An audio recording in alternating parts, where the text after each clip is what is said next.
Tu as déjà ressenti cette douleur impossible à expliquer, cette sensation d'être ignoré, rejeté, comme si tu n'avais aucune importance. Et si je te disais que cette douleur n'est ni de la sensiblerie, ni une faiblesse, mais un signe puissant, un appel de ton âme. Ce que tu ressens lorsque tu es mis de côté ne vient pas seulement de l'instant présent, cela vient de bien plus loin. Et comprendre cela peut transformer complètement la manière dont tu te vois, dont tu vis et dont tu te libères. Ce que tu vas entendre aujourd'hui va ouvrir un portail en toi, et celui qui aura le courage de le traverser trouvera quelque chose que la majorité ne trouve jamais, la vérité sur soi-même et la clé pour ne plus jamais être esclave du rejet. Reste avec moi jusqu'à la fin, car ce qui commence par la douleur se termine par la liberté. Il est curieux de voir comme le rejet paraît anodin à première vue, une réponse qui ne vient pas, un appel qui n'est jamais retourné, une invitation qui n'arrive pas. Mais à l'intérieur de nous, ce non se transforme en tempête. C'est comme si chaque petit geste d'indifférence ouvrait un trou dans notre poitrine, un trou profond, obscur, dont nous ne savons souvent même pas d'où il vient, mais il est là. Et lorsque le rejet se produit, il s'élargit brutalement. La psychologie commune a tendance à pointer du doigt la faible estime de soi, l'insécurité, et cela a du sens. Mais cela manque de profondeur. Carl Gustav Jung est allé plus loin. Il a compris que la douleur du rejet touche à quelque chose d'ancestral, de beaucoup plus profond, quelque chose qui vient de l'inconscient, des premiers jours de la vie, des mémoires auxquelles nous n'avons pas accès, mais qui nous contrôlent. La vérité, c'est que lorsque nous sommes rejetés, nous ne réagissons pas seulement à ce qui vient de se passer. Nous revivons, sans le savoir, toutes les fois où nous nous sommes sentis laissés pour compte. Depuis le premier cri ignoré, depuis ce regard froid de l'enfance, depuis cette sensation de ne pas être assez bon pour être choisi, et ce n'est pas de l'exagération émotionnelle. C'est biologique, spirituel et psychique. L'être humain porte en lui une peur primitive, la peur d'être abandonné, une peur qui s'est formée lorsque nous étions trop petits pour comprendre le monde, mais déjà assez grands pour sentir que l'amour était notre seule chance de survie. Jung appelait cela le complexe d'abandon. Ce n'est pas seulement un souvenir triste, c'est un ensemble de réactions automatiques, programmées en silence. C'est comme si, lorsqu'on est rejeté aujourd'hui, une ancienne version de nous, cet enfant blessé, se réveillait, effrayé, implorant de ne pas être laissé seul. Et c'est pour cela que ça fait si mal, parce que ce n'est pas seulement le présent qui nous blesse, c'est tout le passé qui revient avec une force totale. Et voici quelque chose d'encore plus effrayant. Jung a remarqué que ceux qui souffrent le plus du rejet ne sont pas forcément ceux qui ont une vie difficile, mais plutôt ceux qui ont construit toute leur identité sur l'approbation des autres. Des personnes qui, dès leur plus jeune âge, ont appris à se modeler, à plaire, à ne pas déranger. Ils ont créé un masque, la persona dépendante, une façade sociale conçue pour s'adapter parfaitement à ce que les autres attendent. Et ce masque, même s'il fonctionne au début, a un prix très élevé, car plus tu l'utilises, plus tu t'éloignes de qui tu es vraiment. Et alors, quand quelqu'un rejette ce masque, ce n'est pas comme si une partie de toi seulement était rejetée. C'est comme si ton existence entière était balayée. La douleur du rejet ne vient donc pas seulement de ce que tu perds, elle vient de cette perception brutale. Peut être que tu n'as jamais été vraiment vu, peut être que personne ne connaît qui tu es derrière la performance, et pire, peut être que toi-même, tu ne le sais pas. C'est là que le rejet cesse d'être un simple événement et devient un tremblement intérieur. un effondrement émotionnel qui révèle le vide caché derrière le sourire poli, derrière le tout va bien automatique, derrière une vie construite sur les attentes des autres. Mais c'est ici que commence le véritable tournant. Jung disait que le rejet est un miroir qui reflète non seulement la douleur de ce qui a été perdu, mais surtout ce qui reste encore à trouver. L'ombre, cette partie de nous que nous cachons par honte, par peur, par crainte, qu'en la montrant, nous soyons rejetés pour de bon. Et cette ombre n'est pas maléfique, elle est faite de tout ce que tu as abandonné pour être accepté, ta colère refoulée, ta tristesse niée, tes désirs avalés, ta voix étouffée. Tout cela vit là, dans l'ombre, attendant un espace pour exister.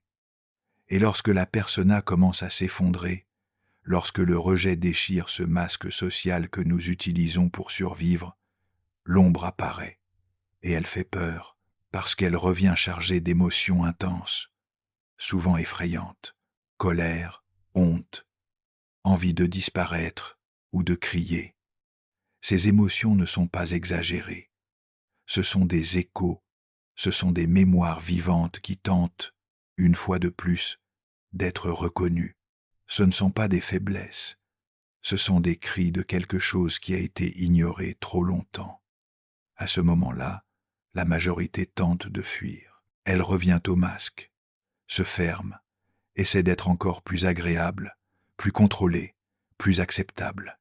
Mais celui qui a le courage de rester, de regarder la douleur en face, découvre quelque chose que peu connaissent. Le rejet n'est pas la fin, c'est le début, une invitation à se libérer du besoin désespéré de plaire, une chance de découvrir, enfin, qui tu es au-delà du regard de l'autre. Ce processus n'est pas léger, il n'est pas rapide, et il n'a pas de raccourci. C'est une plongée profonde. Tu dois écouter ce que tu as toujours tenté d'étouffer, ressentir la douleur que tu as toujours voulu éviter, comprendre pourquoi certains mots te détruisent, pourquoi certains silences font plus mal que 1000 cris. Et là, au milieu de ce chaos émotionnel, tu commences à voir quelque chose de nouveau, un noyau intérieur, qui ne dépend plus des applaudissements, de l'acceptation, de l'approbation, quelque chose qui ne peut pas être détruit par un rejet, parce que cela n'a jamais été construit sur les autres. Ce noyau, c'est ce que Jung appelait l'individuation, le processus de devenir celui que tu es vraiment, pas ce qu'on t'a appris à être, pas ce qu'on attend de toi, mais ce qui pulse en toi depuis toujours, attendant de remonter à la surface. Et sais-tu quel est le premier pas pour que cela se produise? Cesser de mendier l'amour, cesser de supplier la validation, et commencer à construire une valeur qui vient de l'intérieur. Une valeur que personne ne peut donner et que personne ne peut enlever. La majorité des gens passent toute leur vie à essayer d'éviter les rejets. Ils se modèlent, se cachent, se taisent, s'effacent. Tout cela pour être acceptés. Mais vivre ainsi, c'est comme marcher dans une prison invisible. Et chaque rejet, aussi douloureux soit-il, est une fissure dans cette prison, une chance de s'évader, un appel à la liberté. Parce que lorsque tu comprends que ce qui te fait mal aujourd'hui n'est pas seulement ce qui se passe maintenant, mais tout ce qui a été enfoui jadis, tu commences à guérir. Tu commences à accueillir cet enfant effrayé. Tu commences à donner une voix à l'ombre. Tu commences à retirer le masque. Et alors, peu à peu, tu n'as plus besoin de l'acceptation des autres, parce que tu commences à t'accepter, entier, avec ta lumière et ton ombre, avec tes vertus et tes imperfections, avec ta force et ta vulnérabilité. Et cette acceptation intérieure est la seule qui compte vraiment. Car lorsqu'elle arrive, le rejet perd son pouvoir. Il peut encore faire mal, mais il ne te détruit plus. Et c'est précisément de cela que nous allons continuer à parler, parce que maintenant que le masque est tombé, maintenant que la douleur a révélé son vrai visage, il est temps de découvrir comment construire ce nouveau centre intérieur. une base solide, inébranlable, quelque chose que personne ne peut arracher, quelque chose qui naît quand tu arrêtes de fuir et que tu commences à regarder à l'intérieur. Si tout ce que tu as entendu jusqu'ici résonne avec quelque chose en toi, si d'une certaine manière cela a touché un point profond, peut être un lieu dont tu ne savais même pas qu'il avait besoin d'attention, alors tu es sur le bon chemin. Et cela, en soi, est déjà un mouvement de guérison. Parce que la véritable transformation ne commence pas quand tout change dehors, mais quand tu changes la manière dont tu regardes à l'intérieur. Et le rejet, une fois compris, cesse d'être une punition et devient une opportunité, une porte qui s'ouvre, un appel à cesser de vivre sous la condition de plaire et à commencer à vivre sous la vérité de qui tu es. C'est pourquoi, si ce contenu a du sens pour toi, je vais te demander une faveur, mets un « j'aime » à cette vidéo maintenant, parce que cela me montre que ces paroles touchent vraiment les cœurs. Et plus encore, laisse ici dans les commentaires une affirmation positive. Écris ceci. Je choisis de me libérer du besoin d'être accepté. Je suis suffisant. Cela va sceller ce moment en toi. C'est un engagement envers ta propre vérité. Et qui sait, peut être que ton message inspirera aussi une autre personne qui lit en silence, cherchant le courage de faire le même pas. Maintenant, continuons, parce que comprendre l'ombre et accueillir la douleur du rejet n'est que le commencement. Ce qui vient ensuite, c'est la véritable renaissance. Quand nous commençons à percevoir que toute la douleur que nous portons ne vient pas seulement du moment présent, mais de couches anciennes qui s'accumulent dans l'âme, comme de la poussière sur quelque chose qui brillait autrefois, alors quelque chose en nous commence à bouger, et ce mouvement, aussi subtil qu'il paraisse, est le début d'un grand processus de reconnexion, car tant que nous vivons à éviter les rejets, ce que nous faisons en réalité, c'est nous éviter nous-mêmes. Nous nous perdons dans des stratégies d'acceptation. Nous répétons des comportements automatiques et nous devenons des maîtres pour cacher ce qui, au fond, a le plus besoin d'être vu. Et vois-tu, personne ne fait cela par méchanceté. Depuis tout petit, nous avons appris que pour être aimés, nous devions nous conformer, obéir, sourire, nous contrôler, ne pas trop pleurer, ne pas être difficile. L'enfant apprend vite. Il apprend que certaines parties de lui sont justes et d'autres fausses. Et ainsi commence la séparation intérieure. Une partie monte à la surface, celle qui plaît. L'autre est envoyée à la cave de l'âme, là où habitent les sentiments faux, les désirs étouffés, les cris non entendus, les « je n'en peux plus » réduits au silence. Et cette cave, au fil du temps, se remplit toujours plus, jusqu'au jour où la vie frappe fort par un rejet, une perte, un abandon, et que tout ce qui était enfermé commence à sortir, sans prévenir, sans contrôle. C'est à ce moment-là que beaucoup s'effraient, parce que la douleur arrive mêlée de culpabilité, de colère, de honte. Mais ce que peu comprennent, c'est que ce n'est pas la fin. C'est le début d'une rencontre profonde, avec la partie la plus authentique de soi-même, celle qui n'a jamais eu de place, celle qui n'a pas été vue, pas été reconnue, mais qui a survécu en silence, et elle ne veut plus vivre dans l'ombre. Elle veut respirer. La persona que nous avons construite pour survivre commence à se briser quand nous ne pouvons plus soutenir la farce de la perfection, quand il n'est plus possible de sourire avec les yeux humides, quand il n'est plus possible de dire « tout va bien » avec la poitrine en morceaux. Et à ce moment précis, où beaucoup croient qu'il tombe, commence l'ascension. Parce qu'il n'y a pas de guérison sans vérité, et il n'y a pas de vérité sans douleur, mais il n'y a pas non plus de douleur sans but. Quand tu commences à accueillir ce que tu as essayé de cacher toute ta vie, un nouvel espace s'ouvre, un espace où la force ne vient pas de paraître fort, mais de s'autoriser à être entier, où tu n'as plus besoin de mériter l'amour, parce que l'amour que tu cherchais tant commence à naître à l'intérieur. Il ne vient pas comme un applaudissement, il vient comme un silence bienveillant, un « tout va bien » dit par toi-même, en te regardant dans le miroir, sans peur de ce que tu vois. Et c'est à ce moment-là que le rejet perd son pouvoir de détruire. Il ne disparaît pas, bien sûr. Nous restons exposés au risque d'être mis de côté, ignorés, oubliés. Mais la différence, c'est que cela ne définit plus qui nous sommes.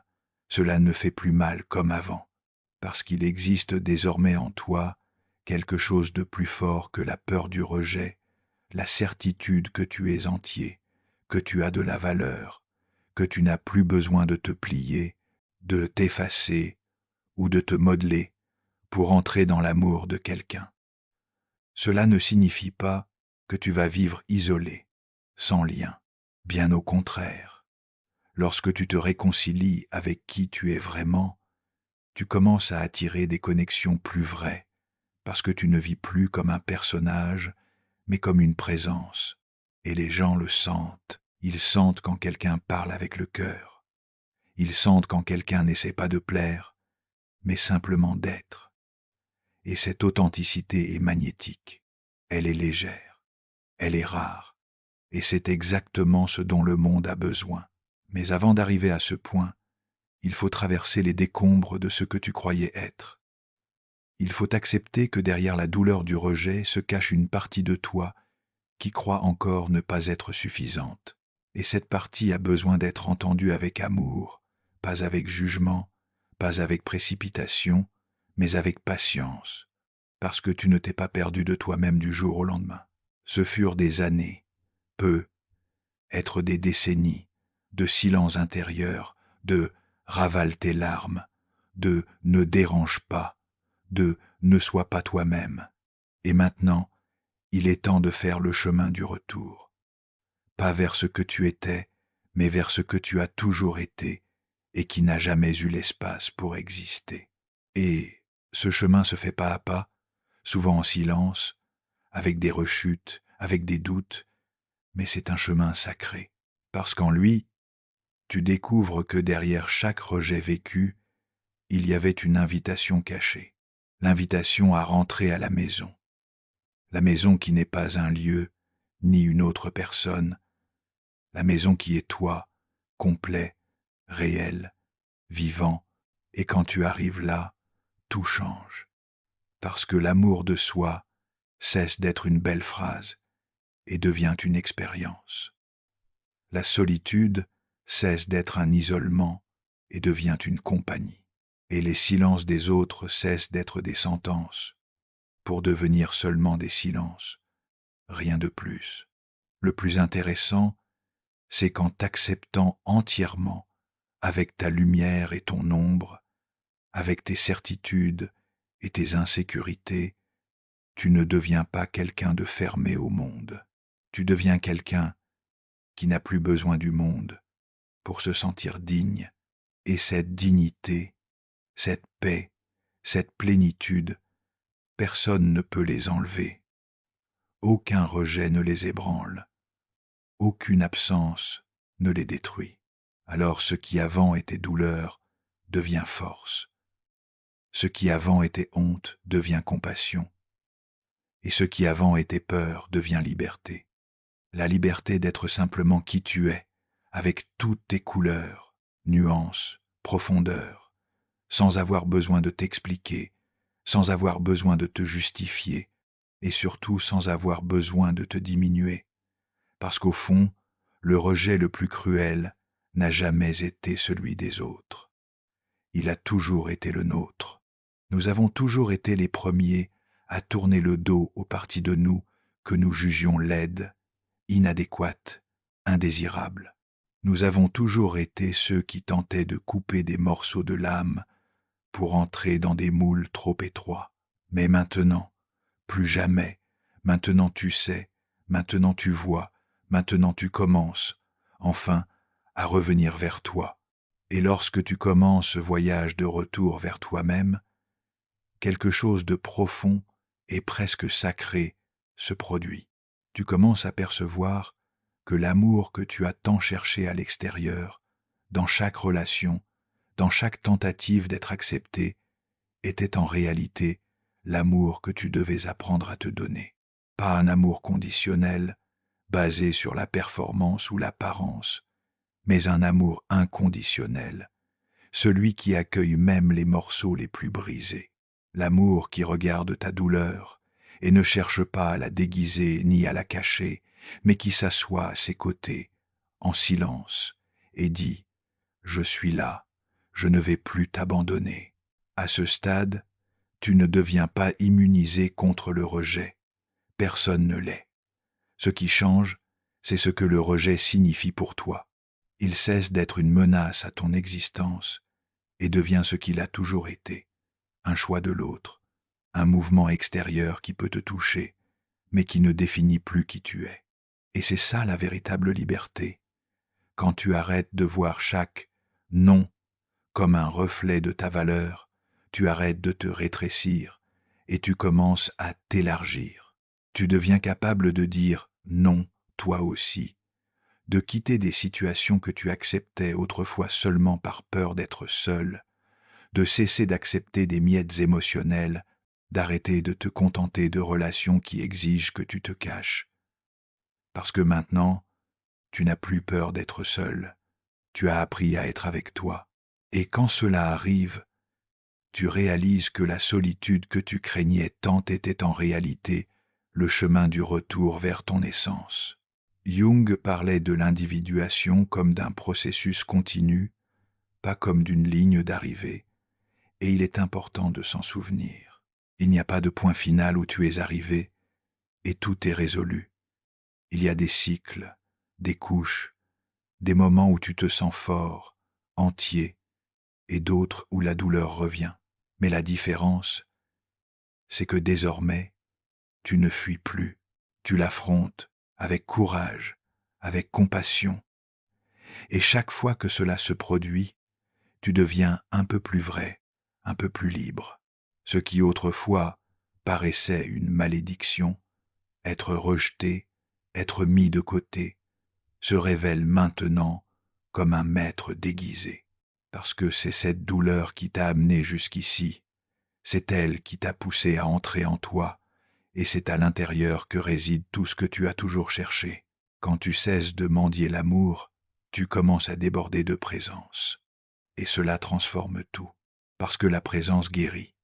Ta présence, ta vérité, ton authenticité, l'ombre, qui autrefois semblait si effrayante, commence maintenant à être reconnue comme une partie de ce qui fait de toi un être humain complet. Elle cesse d'être une ennemie et devient une alliée. La colère que tu as réprimée peut, par exemple, être la force qui te manquait pour t'affirmer. La tristesse que tu as tenté de cacher peut être le portail vers une sensibilité profonde, capable de créer des liens réels. Le désir que tu as étouffé peut être l'étincelle de ta créativité, de ta passion pour la vie. Rien en toi n'est un hasard. Rien en toi n'est de trop. Tout a une place. Tout a une fonction. Même la douleur. C'est cela que révèle le processus de connaissance de soi. Tu n'as plus besoin de te diviser. Tu peux être entier. Tu peux être contradictoire, changeant, sensible et fort à la fois. Tu peux avoir des doutes, des peurs, des désirs.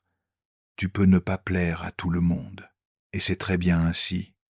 Quand tu acceptes cela, la vie cesse d'être une tentative constante de rentrer dans un moule et devient une danse avec qui tu es.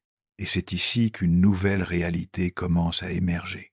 Une réalité où tes relations changent, non pas parce que tu essaies de contrôler l'autre, mais parce que tu te transformes. Tu commences à attirer des personnes qui reconnaissent ta vérité, qui ne veulent pas seulement ton masque, mais qui se connectent à ton âme. Et plus important encore, tu commences à dire non avec plus de légèreté, sans culpabilité. Parce que maintenant, tu sais que vouloir plaire à tout le monde est le chemin le plus rapide pour se perdre de soi. Ce nouvel état de conscience n'est pas de l'euphorie, ce n'est pas se sentir super tout le temps, c'est la paix, une paix silencieuse, solide, qui ne dépend pas du bruit extérieur. C'est comme rentrer à la maison après un long temps perdu et découvrir qu'en réalité, la maison a toujours été là, à l'intérieur, t'attendant. Le chemin qui mène du rejet à la reconnexion et peut être l'un des plus douloureux, mais aussi l'un des plus libérateurs, parce qu'il t'oblige à t'arrêter, à regarder, à ressentir.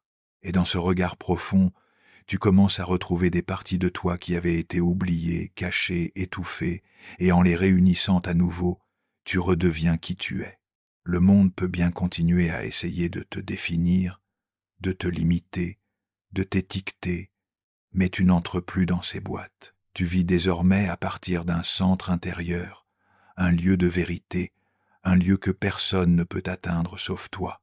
Et quand le prochain rejet viendra, car oui, il viendra, il fera peu, être encore mal, mais il ne te brisera pas, parce que tu t'es déjà reconstruit. Et cette reconstruction n'a rien à voir avec le fait de s'endurcir, de se protéger, de devenir froid. Elle a à voir avec le fait de devenir entier, avec le fait de t'aimer toi-même, avec la même intensité que celle avec laquelle tu espérais être aimé par l'autre. Le rejet, alors, se transforme. De douleur, il devient apprentissage. De blessure, il devient portail. De faiblesse, il devient force. Et toi qui as peu, être passé toute ta vie à essayer de t'adapter, tu commences maintenant à t'élargir, parce que tu as enfin compris. Tu n'as pas besoin d'être accepté pour exister, tu as seulement besoin de te reconnaître. Et c'est lorsque cette reconnaissance a lieu que tout commence à avoir du sens, d'une manière qui paraissait auparavant impossible. Ce qui ressemblait à des ruines devient maintenant fondation. Ce qui semblait être faiblesse devient chemin, car, dans cette redécouverte de qui tu es vraiment, il existe une force qui ne vient pas de la rigidité, mais de l'acceptation. Ce n'est pas la force de celui qui ne ressent pas, mais de celui qui ressent tout, et qui malgré cela reste debout. Tu commences à regarder en arrière, et tu réalises que toutes les fois où tu as été rejeté, tu n'étais pas puni, tu étais orienté. Ce n'était pas la fin de quoi que ce soit. C'était le commencement de tout. Et si ces personnes étaient à rester, peut être que tu ne t'aurais jamais rencontré. Peut être que tu serais encore prisonnier de l'illusion selon laquelle tu avais besoin de la validation de l'autre pour exister. Or, tu n'en avais pas besoin. C'est pourquoi le rejet, aussi cruel qu'il paraisse, au moment où il arrive, est l'une des plus grandes bénédictions déguisées que la vie puisse offrir. Il déchire le voile de l'illusion, il arrache le masque. Et bien que ce processus soit douloureux, il est aussi libérateur, parce qu'au fond, la douleur ne réside pas dans le fait d'être rejeté par l'autre. La douleur la plus profonde réside dans le fait de passer sa vie entière à se rejeter soi-même, à essayer d'entrer dans des espaces qui n'étaient pas les tiens, dans des relations qui exigeaient que tu sois moins, dans des versions de toi auxquelles même toi, tu ne croyais pas. Quand la douleur du rejet se transforme en conscience, tu commences à voir le monde autrement. Tu perçois combien de personnes vivent pour l'approbation, s'habillent selon ce qu'on attend d'elles, sourient alors qu'elles sont brisées à l'intérieur. Et ce n'est pas un jugement, c'est de la compassion, parce que maintenant tu sais ce que c'est. Tu as déjà été à cet endroit, mais tu sais aussi qu'il existe un chemin de retour, un chemin de guérison, un chemin où l'intégrité n'est pas une question de perfection, mais de vérité. Et la vérité, c'est que tu as toujours été suffisant, avant d'essayer de plaire, avant d'essayer d'être assez bien, avant de te perdre dans les yeux de ceux qui ne te voyaient pas. Tu l'as toujours été, mais personne ne te l'a enseigné.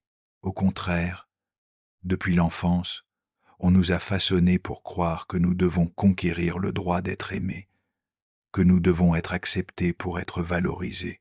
Et cela a créé une génération entière d'adultes en manque, anxieux, dépendants du fait de plaire, ayant peur de ne pas appartenir, de ne pas être choisis.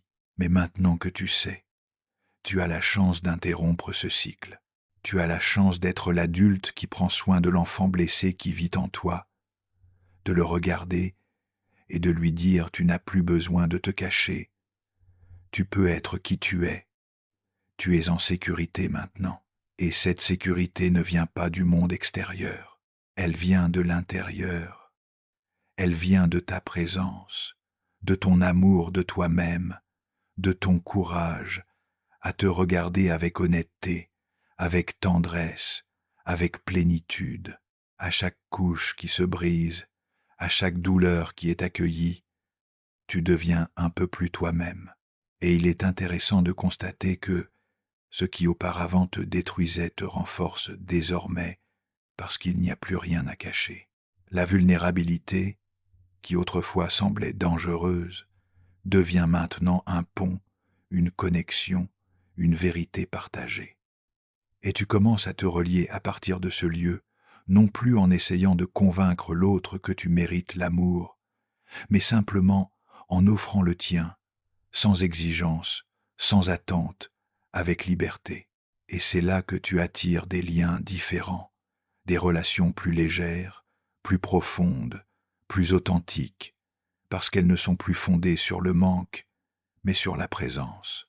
Tu n'essaies plus de combler un vide, tu partages ton abondance, et cela change tout, parce que lorsque tu te suffis à toi-même, l'amour de l'autre devient un choix, pas une nécessité. Ce changement ne se fait pas du jour au lendemain, c'est un processus, parfois lent, parfois intense, mais il est réel, et chaque pas en vaut la peine, parce que peu à peu, tu te libères des chaînes invisibles qui te retenaient prisonnier de l'approbation. Tu apprends à respirer profondément, à t'accueillir les jours où tout semble s'effondrer. Tu comprends qu'être rejeté ne signifie pas qu'il y a quelque chose de mauvais en toi. Cela signifie simplement que cette situation, cette personne, ce moment n'était pas ce dont ton âme avait besoin. Et en acceptant cela, tu t'ouvres à quelque chose de plus grand, à une vie où tu te sens entier, où tu connais ta valeur, peu importe ce qu'on dit, où tu peux aimer sans peur parce que tu ne dépends plus du retour. Aimer devient un acte de liberté et non de prison. Tu commences à écouter davantage ton intuition, ton âme, tes propres limites. Tu apprends à te protéger sans te fermer, à dire non sans culpabilité, à choisir en conscience, et surtout, tu apprends à te choisir, à te donner ce que tu as passé tant de temps à attendre des autres. Amour, respect, soin, attention, c'est cela le processus d'individuation dont Jung parlait. Un chemin solitaire, souvent, mais profondément transformateur. Un chemin où tu cesses d'être ce qu'on attend de toi et où tu deviens qui tu es, sans masque, sans peur, sans avoir besoin de te justifier. Et cela est rare, c'est précieux, c'est réel. Le rejet, à ce stade, devient simplement une expérience humaine de plus. Il peut venir, et il viendra, mais désormais, il ne te définit plus, parce que tu t'es déjà défini, tu sais déjà qui tu es, et cela, personne ne peut te l'enlever. Alors, si tu es arrivé jusqu'ici dans ce chemin, sache-le, tu as déjà commencé ta transformation, tu as déjà franchi les pas les plus difficiles, les premiers. Tu as déjà regardé là où beaucoup n'osent pas encore regarder. Et cela fait de toi quelqu'un de courageux, quelqu'un de disposé à vivre dans la vérité, même si cela signifie déconstruire beaucoup de choses. Il ne s'agit pas de ne plus jamais ressentir de douleur. Il s'agit de ne plus laisser la douleur te paralyser. Il s'agit de l'utiliser comme boussole comme orientation, comme une partie de ton chemin, parce qu'au fond, chaque rejet qui a fait mal a aussi été un rappel, celui qu'il y avait des parties de toi réclamant de l'amour. Et maintenant, enfin, elles peuvent être entendues. Tu n'as plus besoin de courir après l'acceptation. Tu n'as plus besoin de te perdre pour être aimé. L'amour le plus transformateur est en toi.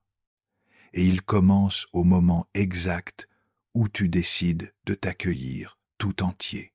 Et si tu es à ce stade maintenant, sache-le, tu n'es pas seul. Beaucoup sont en train de s'éveiller. Beaucoup entendent le même appel. Et ensemble, même dans le silence, nous construisons une nouvelle façon d'exister, plus consciente, plus légère, plus libre.